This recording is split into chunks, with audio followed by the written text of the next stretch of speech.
Here we are on the outside of our current project, which is a mid-terraced house in Sevenoaks. It's an old Victorian style property. So it used to have a front room, then a dining room, and then a small narrow kitchen at the back. So we've changing this front room into a kitchen. At the moment it's just sort of stripped back to the bare bones and sort of use as storage for all of our tools, materials, and the tea station. There's a bay window there, which is quite nice. We've taken the chimney stack out in here, as we have done on the floor above and in the next room along, to create a lot more space, as this property is quite narrow. We feel we had to do that to create more working wall space. We're doing block and beam flooring throughout the ground floor. We haven't yet done the block and beam in the front room, but doing this will allow us to underfloor heating throughout the ground floor. Which we think is important, because then we don't have to have any radiators on the walls taking up valuable wall space. See there again, we've taken the chimney stack out and then replaced joists at ceiling level where there sort of were shorter ones before butting into the stacks. There is a steel beam which used to be the old rear wall of the property, sort of joining onto the kitchen. Where I've marked the line there is where we've added a new part of the house. This used to be a small half-size kitchen, but this will be the future lounge area. Here's our gigantic pile of hardcore and other assorted building materials. We'll be compacting that and breaking up some of that hardcore to use under the patio in the future. You can see there we built cavity wall. This property used to be a solid wall, so that should help bring up sort of modern standards of insulation and prevent the homeowners from using too much energy. When you come upstairs now, what you see straight ahead used to be the bathroom, and it used to be half the width of what it is now. Doing this extension, what we've done has allowed this to become a double bedroom. One nice big window looking out over the garden. You can see there one of the guys decided to graffiti the walls with our names, which is nice. There's some straps with the wall plate above for the dormer, and the new lintel we put in above the doorway because the old timber one was pretty rotten. This here used to be a bedroom and is going to now be the family bathroom. You can see there the block work, which used to be a window looking out into the garden.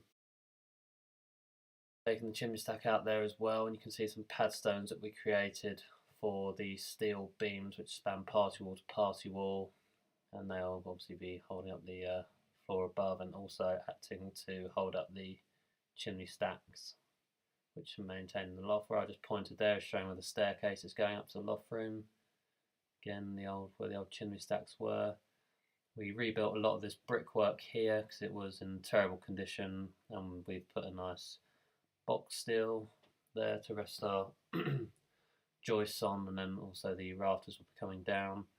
We made up some little sort of steel brackets to fix and bolt the joists into the steels at either end to stop the weight of the roof ever pushing them out, and just keeping it really sturdy and solid. Going back into this back bedroom, there's a Velux window which will be going in the front of the house. So we couldn't put a dormer out the front because it would go against the sort of conservation area look of the property. There's the garden, which is currently storing all the old bricks from this house and the neighbour's house, who we did an extension for them as well, and we're going to use those bricks in place of a fence between the two properties, which we think will look quite nice. Again, you can see the finished brickwork there. There's the neighbour's extension which we built at the end of last year. I'm struggling to get up the ladder. Took this video at just before 7 AM this morning, so it's nice and quiet with nobody on site. You can see there the gable end, which we actually took down and rebuilt because it was quite flimsy. And then this also allowed us to make it into a cavity, which is good, so we could insulate it. You can see there some of the dormer construction taking place,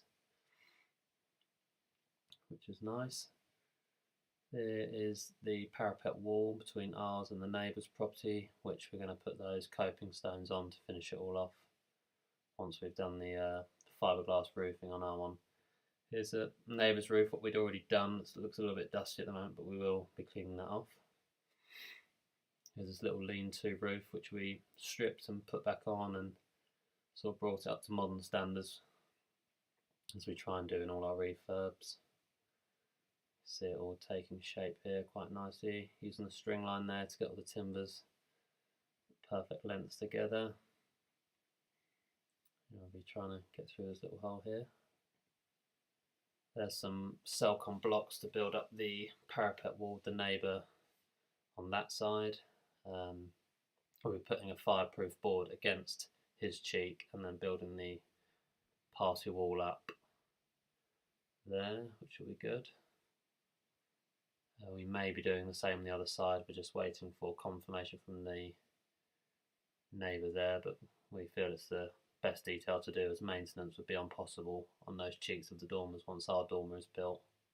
So it's saved everyone a lot of hassle there, and probably also help with noise travelling between the properties. You can see there the chimney stacks have stayed in the loft, and we've got some steels underneath them propping it up. We haven't yet boarded that out. We'll be doing that in the next couple of days. Spanning back round, you can see there where the windows are going to. There's going to be 2 windows in our dormer looking out over the garden and across town, and you can actually see one of the churches in the town, which is quite nice from those windows. So we're just hoping to finish the bulk of the roof works in the next 2 to 3 weeks and get the scaffold down to give our neighbours a bit of peace and quiet, because I know the wind is sort of battering the sheeting on the outside at the moment.